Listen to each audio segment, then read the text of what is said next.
Evangelho de João, capítulo 1, verso 1 a 3. E depois, como eu disse, nós vamos ler o verso 14. O texto sagrado diz assim: no princípio era o verbo, e o verbo estava com Deus, e o verbo era Deus. Ele estava no princípio com Deus. Todas as coisas foram feitas por Ele, e sem Ele, nada do que foi feito se fez. Pule comigo agora para o verso 14. E o verbo se fez carne, e habitou entre nós, cheio de graça e de verdade. E vimos sua glória, glória como do unigênito do Pai. Você pode repetir comigo essa frase? Diga: e o verbo se fez carne, e habitou entre nós. Agora aumenta só uns 29% o volume da sua voz. Vamos só mais uma vez. E o verbo se fez carne, e habitou entre nós. Eu me lembro, alguns anos atrás, meu pastor me fez uma pergunta. Ele diz: Luciano, algum lugar da Bíblia exige que você celebre uma festa de aniversário? Eu falei: não, tenho certeza que não. Ele falou: mas por que você comemora o aniversário da sua família, da sua esposa, dos seus filhos? Eu falei: porque a Bíblia não me proíbe. Que é o argumento que a gente usa aqui quando tem aniversário de igreja, né? Outro dia alguém falou: onde é que está na Bíblia que tem que comemorar aniversário de igreja? Eu falei: onde está que não pode? Ele olhou para mim e falou: pensa a mesma coisa em relação ao Natal. Ele diz: esse tipo de conversa que nós temos dá pano para manga. Mas ele diz: eu quero que você saiba que qualquer assunto que você quiser conversar e discutir, nós sempre vamos fazer isso assim, né? Com aquele coração, com aquele espírito amoroso. Mas como disse Kelly, ela falou: eu nunca vi alguém te silenciar como o pastor Eibe fez nesse assunto, né? Chamando a atenção para como nós podemos explorar, né, uma oportunidade de anunciar o Evangelho. Mas quando muitas vezes nem nós vivemos a consciência do que é celebrar, não numa data específica do ano. Eu creio que o cristão tem que ser grato a Deus todos os dias, porque o verbo se fez carne. Agora, a única razão de explorar uma data que é incerta, né, é para pessoas que não fazem a menor ideia nem de como isso aconteceu, se tem que ser celebrado ou não, mas o pior, eles não fazem ideia do motivo. Nós precisamos, de fato, compreender, né, a razão pela qual Deus se fez homem, a razão pela qual Ele habitou entre nós, cheio de graça e de verdade. E não apenas viver essa consciência no sentido de desfrutar a obra da salvação que Ele veio proporcionar, mas conseguir comunicar isso. Então me permita falar um pouquinho, né, sobre o que pode parecer, às vezes, teologia demais, né? Isso aqui eu diria que caberia bem como uma aula de cristologia, da doutrina de Cristo. Eu quero falar um pouco, né, a respeito do mistério da encarnação de Nosso Senhor.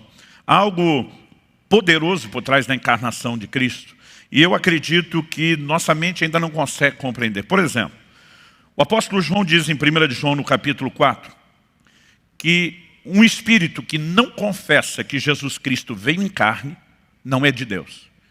Ele diz: provai os espíritos, né? Coloque eles à prova, teste a procedência e diz: qualquer espírito que não confessa que Jesus vem em carne, não procede de Deus. A pergunta a ser feita é: por que um espírito maligno não consegue admitir ou não quer admitir a encarnação de Cristo? Porque há algo tão extraordinário nessa obra da redenção. Há uma vitória tão esmagadora produzida sobre o reino das trevas, que essa é uma verdade que eles vão tentar ofuscar e anular. Alguém disse que muitas vezes uma forma de percebermos o quanto alguma coisa é importante para Deus é dar atenção ao quanto o reino das trevas luta contra aquilo. Nenhum de nós teria dificuldade de entender que a família é importante aos olhos de Deus quando a gente olha como esse sistema mundano ataca os valores familiares. Nenhum de nós teria dificuldade de entender que pureza sexual é algo importante para Deus, não só pelo que a Bíblia ensina, mas por quanto essa estrutura e esse sistema corrompido do mundo ataca elementos como esse. Agora, você já percebeu que na maioria das seitas, Jesus é apresentado como um espírito iluminado, mas não como Deus encarnado.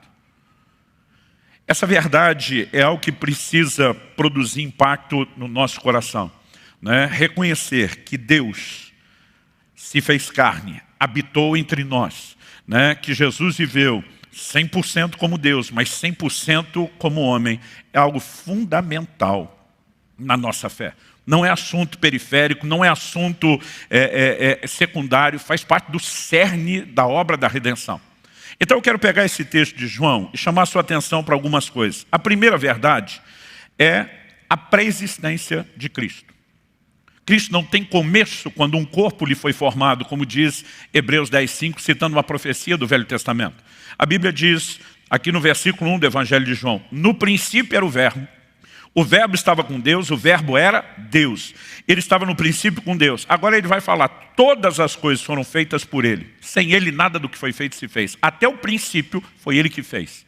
Ele antecede não apenas o tempo em que viveu em um corpo aqui na terra. Ele antecede o princípio, ele antecede o início de todas as coisas. A pré-existência, de Deus e a forma como Cristo é apresentado como Deus. Quando João começa falando a respeito do verbo, o verbo se fez carne, habitou entre nós, uma referência clara ao Senhor Jesus. Ele aponta, em primeiro lugar, não só para o reconhecimento da divindade, mas por conta da divindade, ele destaca essa sua pré-existência. E ela é enfatizada na criação.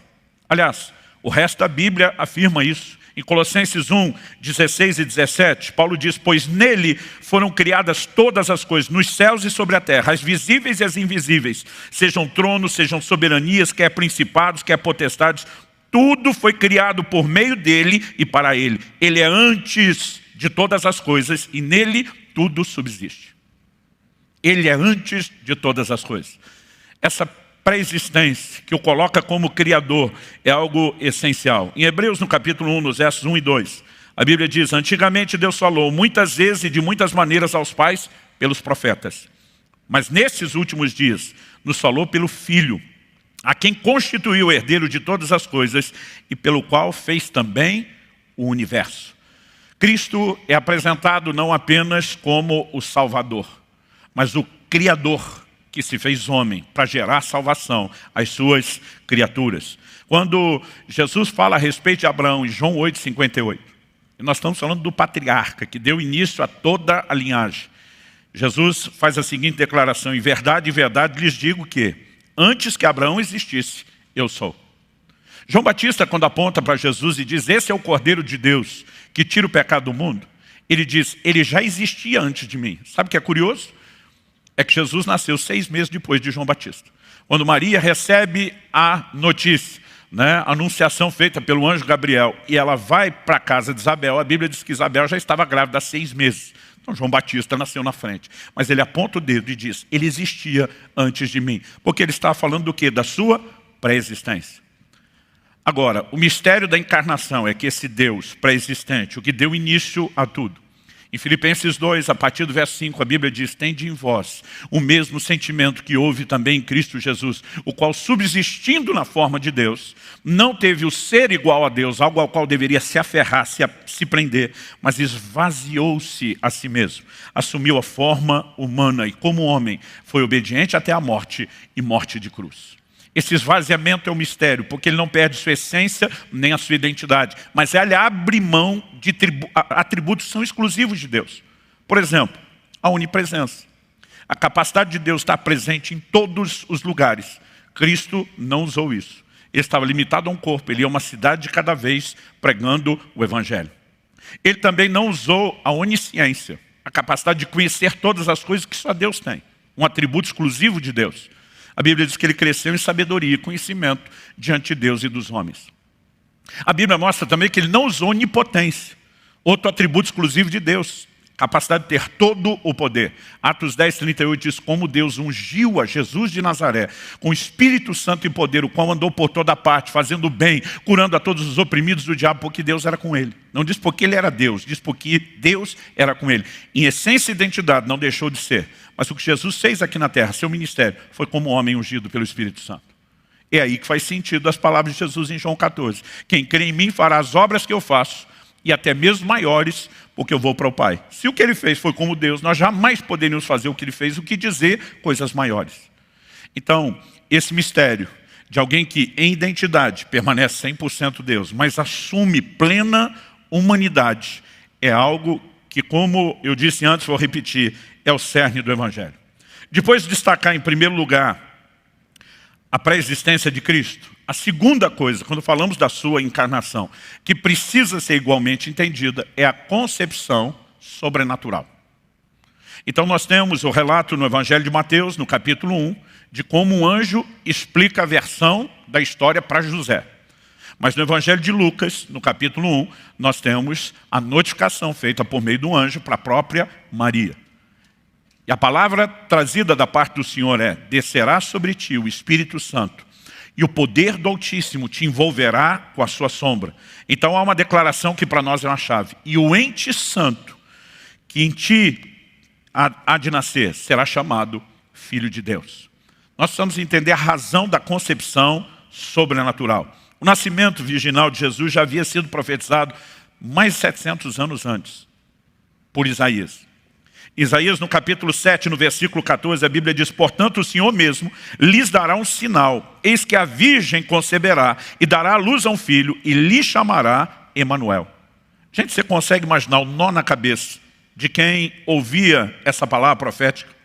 Como a virgem, no estado de virgindade, poderia conceber? Se a maneira como o próprio Criador determinou a reprodução exigisse uma relação para que o sêmen, a semente, fosse depositada nela. O que estava sendo anunciado séculos e séculos antes é que haveria uma concepção sobrenatural de alguém que seria chamado Emanuel. Essa palavra se cumpre em Cristo. A Bíblia diz no Evangelho de Mateus, no capítulo 1, verso 18, o nascimento de Jesus Cristo foi assim: Maria, sua mãe, estava comprometida para casar com José. Mas antes de se unirem, ela se achou grávida pelo Espírito Santo. José, com quem Maria estava para casar, sendo um homem justo e não querendo envergonhá-la em público, resolveu deixá-la sem que ninguém soubesse. Gente, cá entre nós, por que José resolveu deixá-la?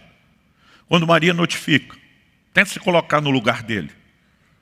A noiva, com quem ele não teve nenhum envolvimento, diz: olha, um anjo me apareceu, diz que o Espírito Santo está fazendo algo sobrenatural e eu estou grávida.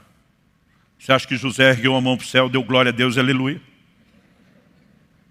Eu acho que ele simplesmente pensou: é ruim que eu vou acreditar nesse conto. Mas a Bíblia diz que ele era um homem justo. Não queria difamá-la, porque se ele expusesse o que ele pensou inicialmente a respeito dela, pela lei de Moisés, ela teria sido apedrejada. E diz: eu tiro meu time de campo de boca calada, quietinho. É nesse momento que a Bíblia diz, verso 20, enquanto ele refletia sobre isso. Aliás, vale destacar isso aqui. Tem muita gente que decide as coisas só no ímpeto, sem reflexão nenhuma. E nem dá tempo a Deus lhe dirigir. Mas a Bíblia diz, enquanto ele refletia sobre isso, eis que lhe apareceu em sonho um anjo do Senhor dizendo: José, filho de Davi, não tenha medo de receber Maria como esposa, porque o que nela foi gerado é do Espírito Santo. Ela dará à luz a um filho e você porá nele o nome de Jesus, porque ele salvará o seu povo dos pecados deles. A palavra Jesus significa Salvador. O nome Yeshua, que vem da mesma raiz da palavra traduzido no Velho Testamento como Josué, significa Salvador. O verso 22 diz: ora, tudo isso aconteceu para se cumprir o que foi dito pelo Senhor por meio do profeta. E agora a citação de Isaías 7,14 que lemos. Eis que a virgem conceberá e dará à luz um filho, e ele será chamado pelo nome de Emanuel. E Mateus explica que Emanuel significa Deus conosco. Quando José despertou do sono, fez como o anjo do Senhor lhe havia ordenado e recebeu Maria por esposa, porém não teve relações com ela, enquanto ela não deu à luz a um filho, a quem pôs o nome de Jesus. Porque é tão importante que eu e você entendamos a concepção sobrenatural.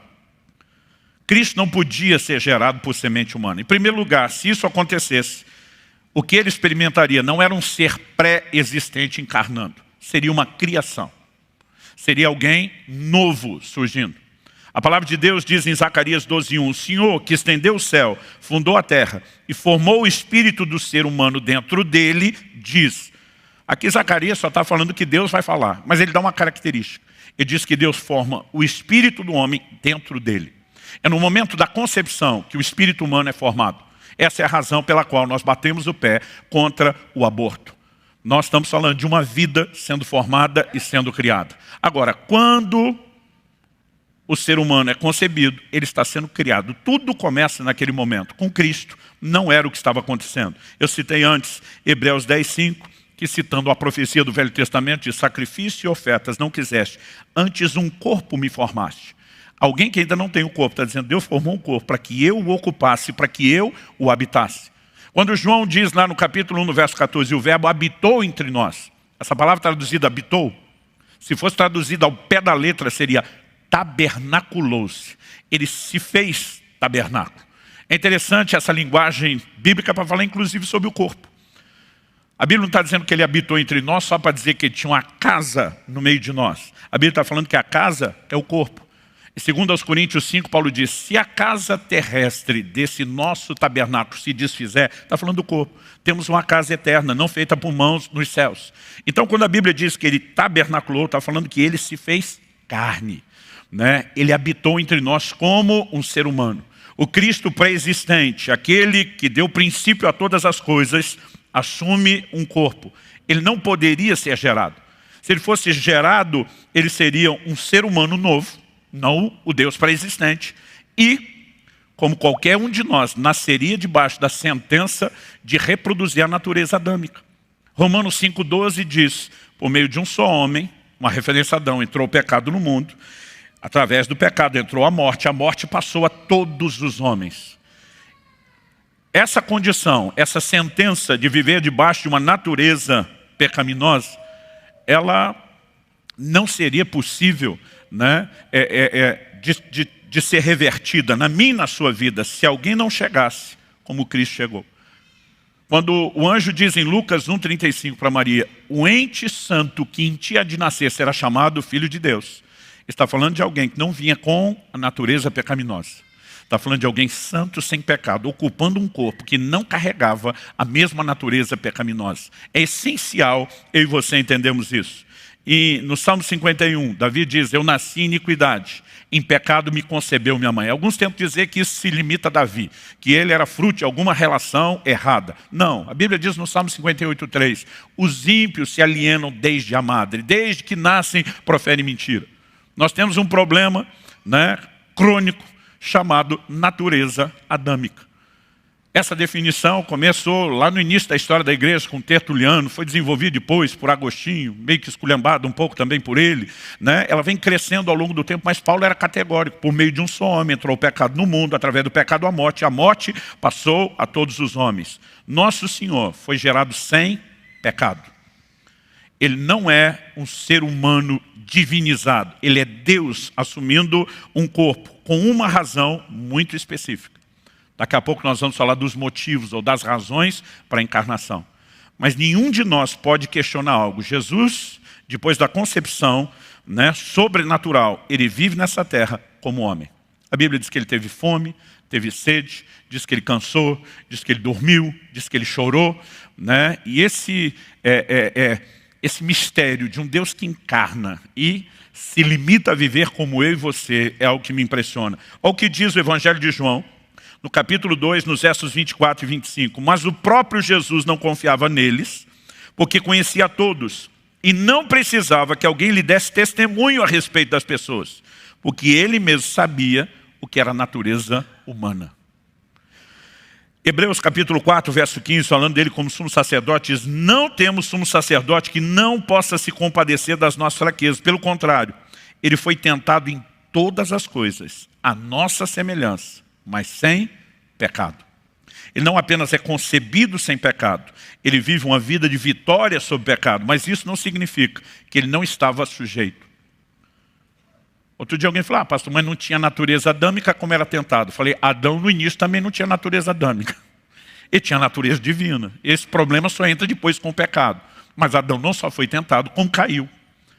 Então nós precisamos olhar e entender que o Deus pré-existente, numa concepção sobrenatural pelo Espírito Santo, assume um corpo. E como homem, ele vive no nosso meio, sem ter pecado. Da mesma forma como foi gerado, né, sem pecado, mas viveu como eu e você. Agora, qual o grande mistério da encarnação? É aqui que eu gostaria de chamar um pouquinho da sua atenção. Em primeiro lugar, nós precisamos entender a natureza da obra de Cristo na cruz, que é uma obra de substituição. Jesus diz que Abraão viu o seu dia e se alegrou. Ele fala isso em João, no capítulo 8. Quando é que Jesus menciona que Abraão viu o seu dia. Ele está fazendo uma relação com o que aconteceu com Isaac. No momento que eles estão indo ao Monte Moriá, porque Deus pediu a Abraão que sacrificasse seu filho, Isaac faz uma pergunta para o pai. Ele diz: papai, nós não estamos indo fazer um sacrifício? Estamos, meu filho. Imagina o menino falando: está faltando nada não? E o Abraão: como assim, meu filho? Ele falou: pai, cadê o animal do sacrifício? Nós estamos levando a lenha, o fogo, o cutelo, né? Os ofertantes estão indo, cadê a oferta? E Abraão responde assim para ele: Deus proverá para si o cordeiro, meu filho. A vida inteira eu acreditei que Abraão estava desconversando o menino. Até porque se eu sou Isaac e o velhinho fala: o sacrifício é você, eu diria: então me pega na corrida. Não ia ser fácil. Agora, quem que vai sacrificar e não leva o animal do sacrifício? Imagina você chegando no posto de gasolina falando para o frentista: enche o tanque, mas você chegou a pé. Ele vai te olhar com a cara e dizer: está faltando nada não? Não tinha que ter um carro, uma moto, uma caminhonete, alguma coisa? Não tinha que ter tanque para encher? Quem é que vai sacrificar e não leva o animal? Mas lá na frente Jesus está dizendo: Abraão viu o meu dia. O que é que Jesus está dizendo? Quando Abraão fala para Isaac: meu filho, na hora H você será substituído por um cordeiro provido por Deus, ele não está falando apenas do que aconteceria com o Isaac. Abraão entende que chegaria o dia onde cada um de nós escaparia da morte que merece por um cordeiro substituto. Então a natureza do sacrifício de Cristo é substitutiva. Isaías profetizou e disse: o castigo que nos traz a paz estava sobre ele. Ele foi julgado em nosso lugar. E aí você vai entender a ideia de um cordeiro. Porque em todo o Velho Testamento, quando nós vemos aqueles rituais de sacrifícios que não são praticados mais hoje, no Novo Testamento, na Nova Aliança, o que é que nós temos? Algo que eu mencionei, que a gente explora no livro A Graça Transformadora: o caráter profético da lei. A Bíblia diz que a lei não tem imagem exata das coisas, mas a sombra de bens vindouros. Ela projetava algumas figuras.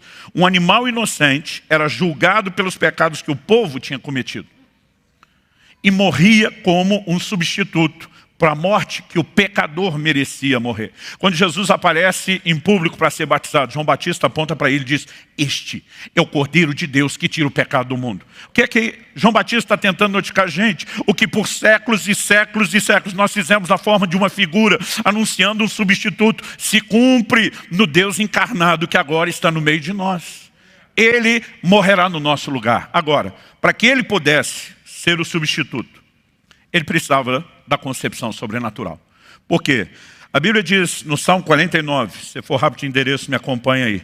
Salmo 49, nos versículos 7 e 8, a Bíblia diz: ao irmão, verdadeiramente ninguém o pode remir, nem pagar por ele a Deus o seu resgate, pois a redenção da alma deles é caríssima e cessará a tentativa para sempre. Outras versões diz cessaria.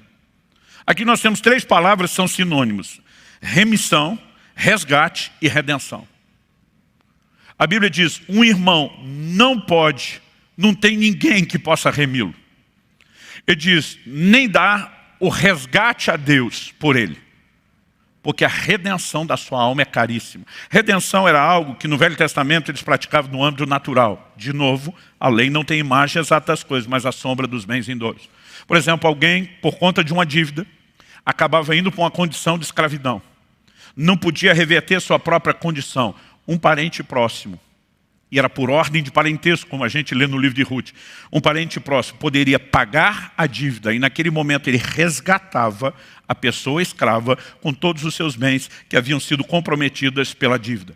Só que a Bíblia está dizendo que o ser humano não tinha ninguém que pudesse dar a Deus o resgate por ele. Por quê? Porque todos estávamos na mesma condição de pecado. É por isso que, segundo aos Coríntios 5:21, interpreta: aquele que não conheceu o pecado, Jesus, Deus o fez pecado por nós, em nosso lugar, para que nele, eu e você, nos tornássemos a justiça de Deus.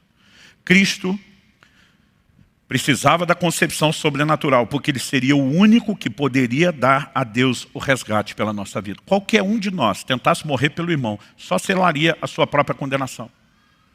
Porque a morte passou a ter autoridade sobre o homem a partir do momento que o pecado entrou. Deus já de cara falou para Adão: no dia em que pecares, certamente morrerás. Romanos diz: o salário do pecado é a morte. A Bíblia diz: por meio de um só homem entrou o pecado no mundo, através do pecado a morte. E a morte passou a ter autoridade sobre os homens por causa do pecado. É por isso que a obra da redenção termina com a vinda de Jesus, com a ressurreição dos mortos. É quando esse assunto vai ser definitivamente resolvido.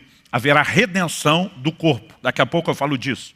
Mas o que eu e você precisamos entender, Cristo, por ter entrado sem pecado, a morte não tinha autoridade nenhuma sobre ele. E ele podia ser o substituto perfeito. Jesus diz no Evangelho de João, no capítulo 10, se você quiser acompanhar, ele diz nos versículos 17 e 18, é uma informação importante para que a gente entenda a obra de Jesus na cruz e no Evangelho. João 10, 17 e 18, Jesus fala assim: por isso o Pai me ama, porque eu dou a minha vida para recebê-la outra vez. Outras versões diz para retomá-la. Ninguém tira a minha vida. Jesus diz pelo contrário, eu espontaneamente a dou. Tenho autoridade para entregá-la e também para reavê-la. Esse mandato recebi de meu Pai.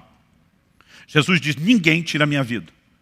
Aliás, em Lucas 4, quando Jesus discursa na cidade onde fora criado, em Nazaré, a Bíblia diz que o levaram até o penhasco da cidade para lançá-lo, mas não puderam fazer nada. A Bíblia diz porque não era chegada a sua hora. Teve um momento onde os judeus mandam os guardas para prendê-lo. Quando os guardas voltam sem Jesus, a turma dizia aí. Os caras só olham e dizem, nunca ninguém falou como esse homem. Nós prestamos atenção no sermão e esquecemos da missão. Basicamente era isso. Ninguém poderia ter tocado nele até o momento que ele decidisse morrer. Quando Jesus na cruz diz, Pai, nas tuas mãos entrego o meu espírito, e a Bíblia diz que com isso ele expirou, o soldado romano do lado da cruz diz, esse verdadeiramente era filho de Deus. Por quê? Eles sabiam, gente, como funcionava a crucificação. Crucificação não era só uma forma de execução, era uma execução precedida de tortura. A ideia era tornar a morte lenta, dolorosa, é que aquilo fosse um espetáculo público, didático e pedagógico para todo mundo. Só que a Bíblia diz que como aquele fim de semana era o feriado da Páscoa, resolveram apressar a morte da turma crucificada. Quebraram as pernas dos dois ladrões. Vamos intensificar a dor, hemorragia, o processo, vamos agilizar. Mas com Cristo, não fizeram isso até porque havia uma profecia que dizia nenhum dos seus ossos será quebrado. A Bíblia diz só foram dar uma constatada furando ele com a lança. E a Bíblia diz saiu sangue e água, que é parte do processo que atesta que a morte já tinha acontecido. Jesus só diz, nas tuas mãos entrego o meu espírito. E como diria a moçada, sem querer parecer reverente, é como se dissesse, partiu glória, fui. Expirou. O soldado olha e diz, ninguém morre assim, ninguém decide a hora que quer morrer. O cara começa a dizer, ele era filho de Deus, não estava de brincadeira. Nós precisamos entender que ele tinha autoridade para dar, mas tinha autoridade para retomar. Por quê? A morte não podia escravizá-lo, não havia vínculo de pecado. Ele se torna o substituto perfeito para cada um de nós. Quantos são gratos a Deus pela obra da redenção? Mas me deixe falar aqui um pouquinho de algumas razões para essa encarnação de Jesus. Uma delas, a gente pelo tempo acabou resumindo a leitura de João, mas voltando lá no Evangelho de João, no capítulo 1, no versículo 18, eu colocaria isso em primeiro lugar. A Bíblia diz sobre Jesus, ninguém jamais viu a Deus. O Deus unigênito que está junto do Pai é quem o revelou. Uma das razões da encarnação era revelar Deus. Em João 14, Jesus diz para Filipe, Filipe, quem vê a mim, vê o Pai. Jesus mostra que o grande plano que Deus tinha ao criar Adão, a sua imagem e semelhança, é porque ele queria ser revelado e conhecido na terra. Esse plano foi abortado, daqui a pouco nós vamos falar de outra razão. Jesus veio fazer o que o primeiro Adão não fez, mas o propósito era revelar Deus na terra. Eu colocaria isso de cara em primeiro lugar. Mas em segundo, até como consequência, como eu disse, fazer o que Adão não fez. Quando a Bíblia diz que Deus criou o primeiro homem, Adão, a sua imagem e semelhança, parecido com ele, tinha uma lei vigorando para toda a criação. Não valia só para o homem, valia para os animais, para os vegetais. Deus repetia, cada um reproduza conforme a sua espécie. É por isso que até hoje gatos geram gatos, cachorros geram, como diz um amigo meu, cachorros, né? E cada um gera semelhante ao que é. Quando Deus faz Adão a sua imagem e semelhança, o que é que Deus queria que Adão reproduzisse? Outros seres, a imagem e semelhança de Deus. Esse sempre foi o plano de Deus. O plano que foi abortado no cabeça de raça, na primeira matriz reprodutora. Porque quando o homem peca, ele deforma o molde. E agora ele começa a reproduzir pecadores à sua imagem e semelhança. Por que é que Cristo veio? Cristo veio fazer o que o primeiro cabeça de raça não fez. Dá uma olhada comigo em 1 Coríntios, no capítulo 15. 1 Coríntios, capítulo 15. E dá uma olhadinha comigo nos versos 21 e 22. A Bíblia diz, visto que a morte veio por um homem, uma referência a Adão, também por um homem, agora referência a Jesus, veio a ressurreição dos mortos. 22, porque assim como em Adão todos morrem, assim também todos serão vivificados em Cristo. Agora pula comigo para o verso 45. O 45 diz, pois assim está escrito, o primeiro homem, Adão, se tornou um ser vivente, ou alma vivente. Mas o último Adão é espírito vivificante. Quem é o último Adão? Vamos ler o texto, ele mesmo vai mostrar que está falando de Jesus. O que vem primeiro não é o espiritual, e sim o natural. Depois vem o espiritual. Então ele está falando da ordem cronológica. A Bíblia diz, primeiro Adão é um ser que vive. O último é um ser que dá vida. O primeiro é natural. O último é espiritual. 47. O primeiro homem formado do pó da terra é terreno. O segundo homem é do céu. Então aqui nós temos não só a característica que o primeiro é terreno e o último Adão é celestial, o segundo Adão é celestial, mas ele está dizendo que esse também é homem. Quem é homem, mas em vez de terreno é celestial?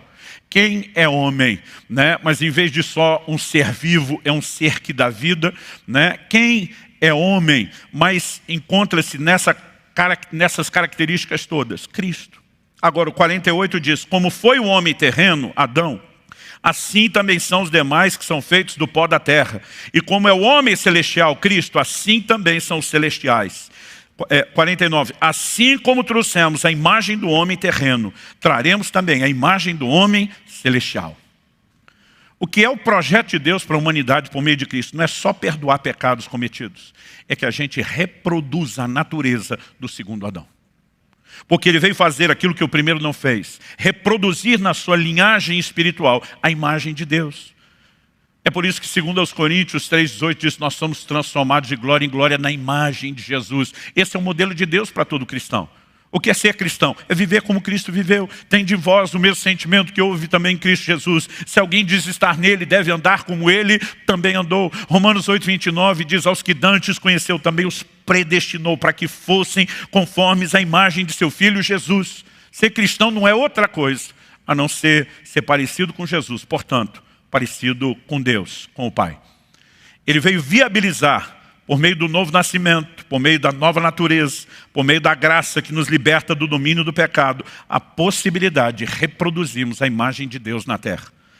Ele também vem para vencer o diabo. Colossenses 2,15 nos diz que Jesus triunfou dos principados e potestades na cruz. Mas eu gosto da leitura que o livro de Hebreus faz, em Hebreus 2, 14 e 15, quando diz assim, visto, pois, que os filhos têm participação comum de carne e sangue, também Jesus igualmente participou dessas coisas, carne e sangue, para que por sua morte destruísse aquele que tem o poder da morte, a saber, o diabo, e livrasse todos os que, pelo pavor da morte, estavam sujeitos à escravidão por toda a vida.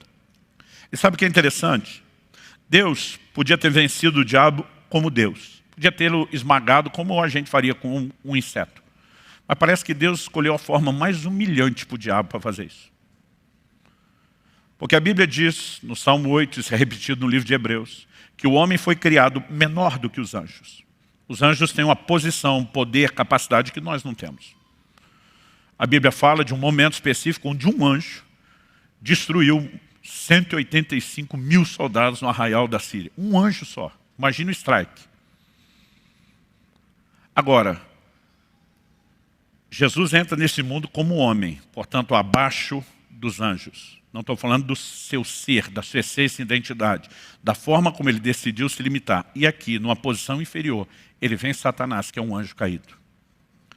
Deus conseguiu não apenas trazer vitória sobre o inimigo, mas fazer isso da forma mais humilhante possível.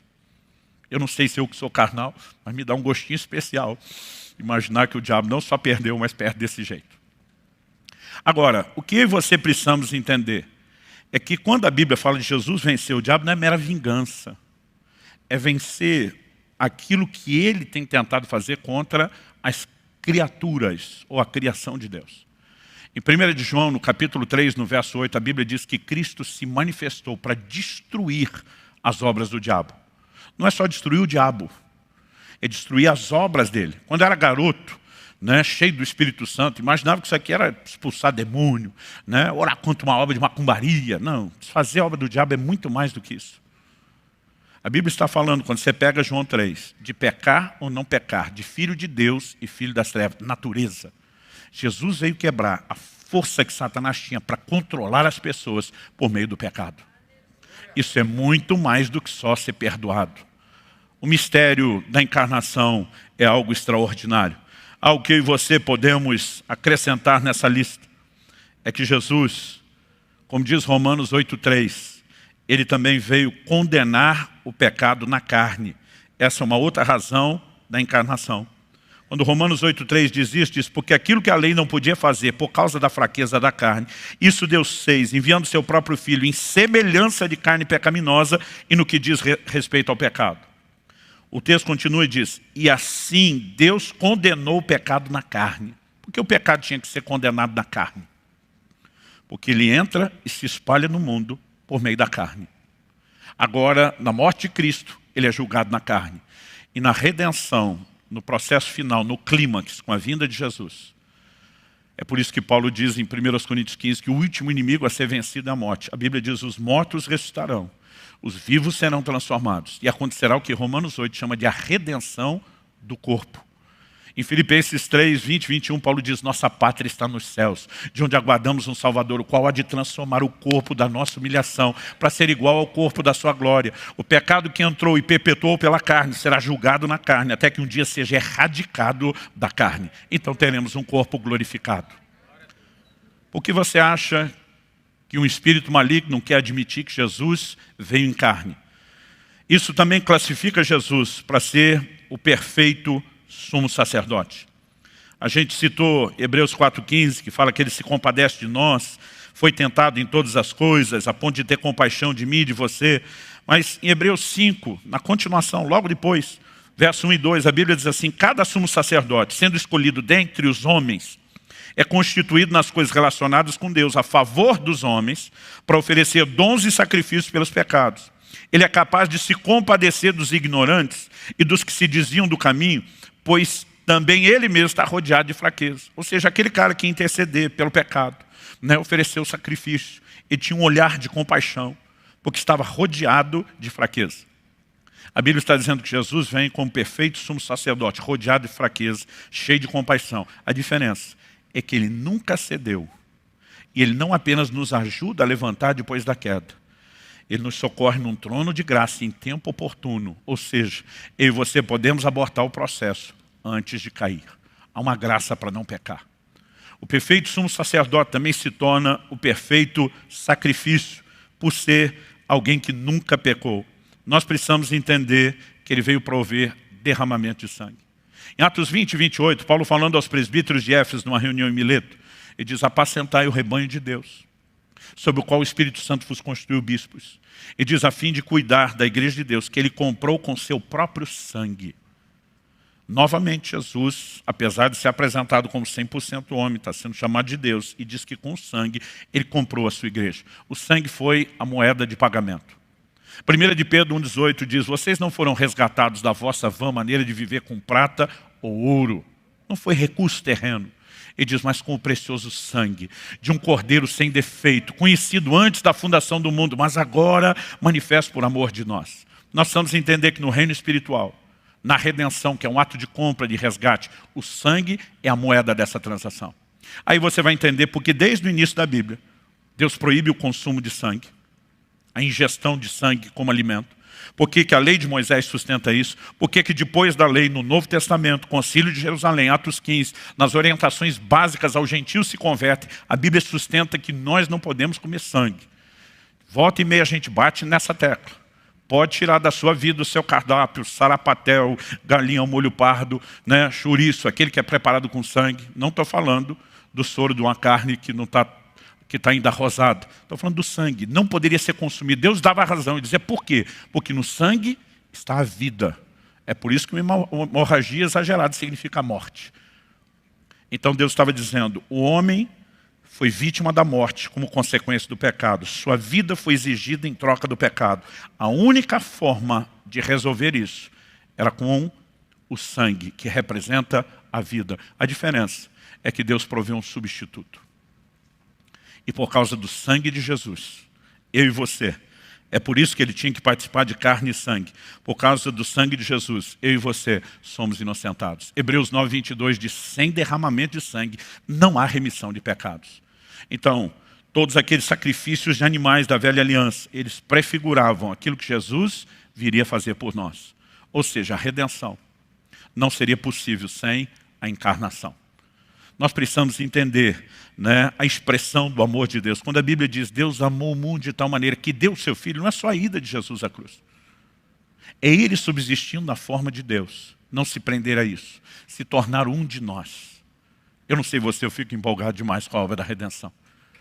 O Verbo se fez carne, habitou entre nós, e tudo isso qualifica para ser o perfeito sacrifício, assim como o perfeito sacerdote. Agora, o que acontece depois da ressurreição de Jesus? Até a sua morte, ele em essência nunca deixa de ser Deus. No entanto, não lança a mão de atributos exclusivos da divindade, ele vive como homem. Depois da redenção, da ressurreição, Colossenses 2:9 fala que agora em Cristo habita corporalmente a plenitude da divindade. Ou seja, aquilo do qual ele se esvaziou, como diz Filipenses 2. Agora ele é plenamente restituído. Então ele não é apenas 100% Deus em essência e identidade, mas em todos os seus atributos exclusivos. No entanto, esse é o grande mistério, né? E penso no assunto que deu debate desde o início da história da igreja. É porque as pessoas ou queriam tratar Jesus como Deus, ou como homem, ou como uma coisa híbrida, e não tinham a capacidade de entender que ele permanece 100% Deus, enquanto permanece 100% homem. O que 1 Timóteo 2,5 diz, há um só mediador entre Deus e os homens, Cristo Jesus, homem. Mesmo que nele habite corporalmente a plenitude da divindade, Jesus não abriu mão do corpo que lhe foi formado. Depois da ressurreição, quando Tomé perde a reunião de Jesus, apareceu e disse, eu não tocar e não creio. Jesus, quando aparece, diz, Tomé, toca. Porque um espírito não tem carne e osso, como você vê que eu tenho. Agora, ao mesmo tempo que ele está dizendo, tenho carne e osso para ser apalpado, ele aparece e desaparece. É um corpo glorificado. É como o meu e o seu se tornará no futuro. Minha esperança é que se eu não tiver um corpinho sarado agora, pelo menos o corpo glorificado, acho que vai ser melhor. Plenamente saudável, sem a natureza pecaminosa. Agora, Cristo, ele estende a mão entre Deus e a humanidade. Ele é o mediador, ele segura as duas pontas. Como alguém que é 100% Deus, 100% homem e o perfeito sacrifício. Tudo isso foi possível graças à encarnação de Nosso Senhor. Então, quer você acredite que deva ter uma data específica para comemorar a encarnação de Nosso Senhor ou não, essa verdade tem que ser vivida intensamente, com toda a consciência, tem que ser repartida, né? E à medida que eu e você cultivamos essa consciência, isso é algo que produz impacto na minha e na sua vida, em termos práticos. Além de entender uma consciência que nós devemos viver, ser agradecido, né? Entender e nos apropriar pela fé dos benefícios. Quando a Bíblia diz que o Cordeiro da Páscoa foi imolado, e Paulo chama Cristo o nosso Cordeiro Pascal, então era uma figura do que Cristo faria, Deus mandou pegar do sangue daquele Cordeiro e colocar nos umbrais das portas. Deus diz, quando o anjo da morte passar e ver o sangue no umbral, ele não vai arriscar entrar na casa. Deus diz, eu vou defendê-la. O sangue de um animal tinha o poder de proteger uma casa? Não. Ele era só um ato profético. Aliás, a Bíblia diz em Êxodo 12:13, o sangue vos será por sinal. Era só um sinal. Mas quando eles pegavam o sangue e colocavam ali, estavam mandando uma mensagem que ecoava séculos e séculos para frente. Um dia, o Cordeiro de Deus há de encarnar, há de nos substituir. Seu sangue será moeda de redenção. Significa que nós seremos propriedade de Deus. E ao colocar o sangue ali, estavam falando de apropriação pela fé. Está dizendo, e nós nos apropriamos da obra que será feita. Aliás, era assim que os santos do Velho Testamento eram salvos, pela fé no Cristo que ainda viria. E quando eu e você entendemos isso impacta o relacionamento com Deus, isso gera em mim e você gratidão, constrangimento, Paulo diz. Ele diz, o amor de Cristo nos constrange. Gente, não é só o momento em que ele foi para a cruz, sofreu o que ele sofreu. Ele viveu como homem. Ele teve a paciência de esperar 33 anos, pelo menos, vivendo como eu e você, limitado e confinado a um corpo. Ao que eu e você não fazemos ideia. Eu já conversei com algumas pessoas que partiram e voltaram. Já tive o privilégio de conhecer alguns. Que depois de morrer o Senhor diz, vai ter uma sobrevida. A maioria me diz, pastor, quando a gente volta, dá nojo de entrar no corpo. O que existe no plano espiritual é algo tão extraordinário que isso aqui é muito sem graça. Agora imagina alguém que não só estava lá como eu e você, mas que é o próprio Deus, tem tudo isso, e decide viver 30 e tantos anos, limitado e confinado a um corpo, ao espaço do tempo, a tudo isso. Quando a Bíblia diz, Deus amou o mundo de tal maneira que deu o seu Filho. Não é só ir da cruz, é todo o processo da encarnação. Né? É Ele, depois da ressurreição, 2000 anos depois, ainda carregar 100% de humanidade, viver intercedendo por cada um de nós, por mim e por você. A Bíblia diz, o amor dele nos constrange. Aí Paulo diz, julgando nós isso. Se um morreu, e foi em nosso lugar, ele diz, então todos morreram. Dívida liquidada. Então parou aí e diz, não. E os que agora vivem, por ele ter morrido no nosso lugar, não vivem mais para si mesmos, mas para aquele que por eles morreu e ressuscitou. O entende, quanto maior é a consciência dessa obra, maior é a dívida de gratidão que eu e você carregamos, maior é a resposta que nós damos a ele. É por isso que Jesus instituiu uma ceia memorial, que nós já vamos passar para ela, com o propósito de que a gente viva a consciência do que ele fez. Ele diz, façam isso em memória de mim. Ele está dizendo, carregar essa consciência viva é algo poderoso, extraordinário na minha e na sua vida. Quem está entendendo, diga amém. Então vamos ficar em pé para parecer que está acabando. E antes de passarmos a ceia, eu gostaria de rapidamente fazer algo importante aqui. Eu sei que eu e você precisamos pensar e processar essas verdades no sentido de permitir que isso melhore a própria comunhão com Deus, nos faça entender os benefícios do que Cristo fez por nós. Mas talvez haja alguém aqui, ou nos acompanhando pela transmissão, que ainda não se apropriou dos benefícios da salvação. Quando a Bíblia fala a respeito do Evangelho, a mensagem é arrependei-vos, em primeiro lugar. Segundo, crede no Evangelho. Por que o arrependimento? Se o homem não reconhece sua condição de pecador e, portanto, condenado, afastado, distante de Deus, por que é que ele precisa de um Salvador? O arrependimento é uma espécie do que eu chamaria de um autodiagnóstico. Não posso me relacionar com Deus na condição de pecado. E pecado não é só o que a gente faz, é a condição do ser humano pelo que ele é. A Bíblia diz, nós éramos por natureza filhos da ira. Mas quando existe arrependimento, reconhecimento da nossa condição, reconhecimento da necessidade do que Cristo veio fazer, precisa haver fé. E a fé que salva, a Bíblia diz, Deus amou o mundo de tal maneira, para que todo aquele que nele crê não pereça, mas tenha vida eterna. Para não perecer e viver vida eterna, tem que ser por fé. Mas não é só crer que Jesus existe. Porque às vezes vou pregar o Evangelho para alguém e a pessoa fala, não, mas eu creio em Jesus. Tipo, eu creio que ele existe. Não é crer que ele existe.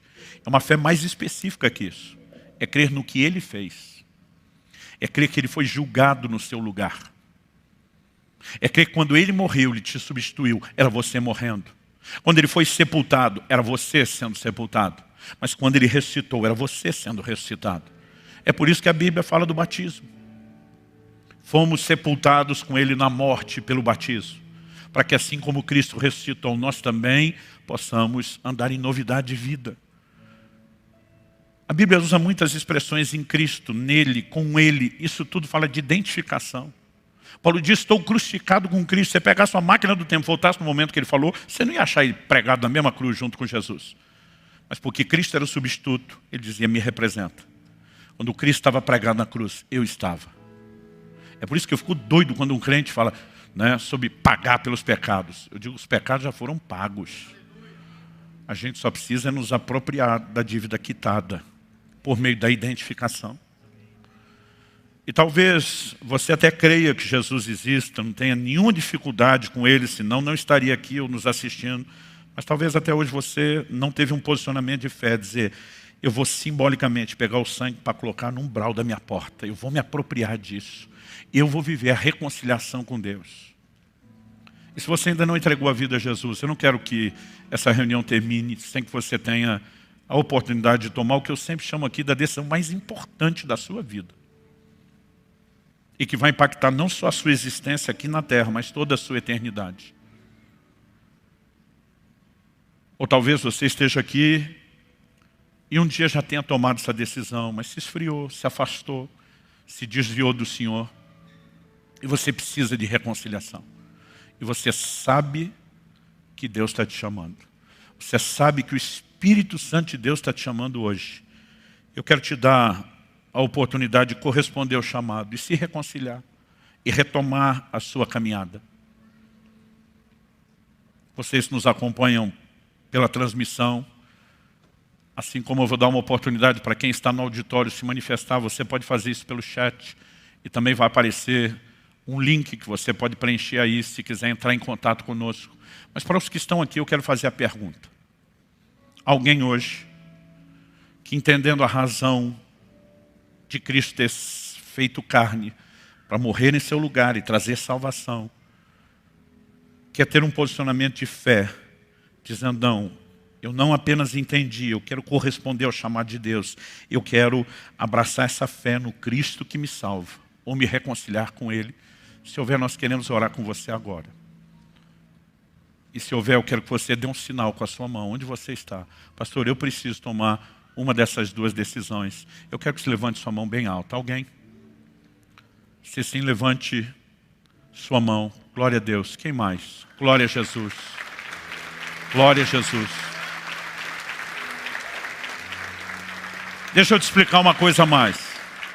O próprio Jesus disse assim, todo aquele que me confessar diante dos homens, eu também o confessarei diante do meu Pai e dos anjos que estão nos céus. Essa fé não é o que você esconde no seu coração. Você verbaliza ela em público. Exigência de Jesus. Ele diz, mas se você me reconhecer diante dos outros, eu também te reconheço diante do Pai e dos anjos. Mas ele diz, todo aquele que me negar diante dos homens, eu também vou negá-lo. Então, normalmente, nós pedimos mais do que levantar a mão. A gente só vai te entregando a coisa à prestação. Então, deixa eu falar do próximo passo, que literalmente envolve um passo. Eu quero convidar você para sair do seu lugar e vir à frente, mas antes que você venha, nós vamos orar com você. Eu quero que você que ergueu sua mão, ainda não tinha erguido, vai tomar essa decisão, venha fazer isso. Eu quero que você saiba que esse auditório não está aqui para julgar você.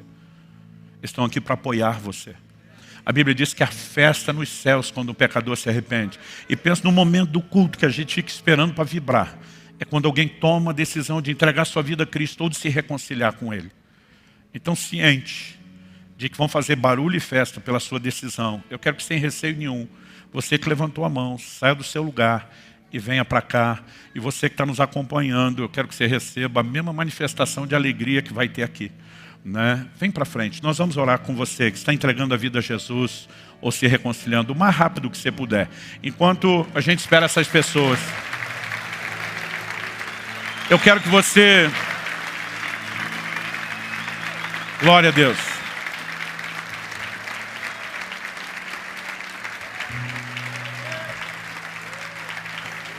Gente, pode espalhar aqui. Eu vou pedir para vocês chegar até um pouquinho mais perto. Vocês podem até preservar um pouco do distanciamento, mas eu quero ver de perto aqui, ó, a cara de vocês. Que alegria. Eu queria que você, aí no seu lugar, desse uma checada com o vizinho da direita e da esquerda. Pergunta aí para ele, fala, você já entregou sua vida a Jesus? Mesmo se ele falar que sim, fala, tem certeza?